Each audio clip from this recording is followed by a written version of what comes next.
Hello everyone! Luto po tayo ngayon ng Lucky Me Special Chicken po. Ito, Lucky Me Special Chicken Noodles. Kasama, lagyan natin ng 2 itlog. Ito, nilagyan ko ng 2 itlog kasi timing malamig na panahon.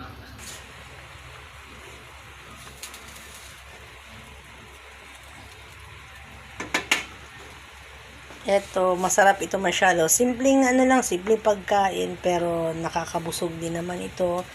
Pero not always kasi para panatili tayong healthy sa mga kinakain natin. Paminsan-minsan lang. At ito, luto na. Ready to eat na. Kaya kain po tayong lahat.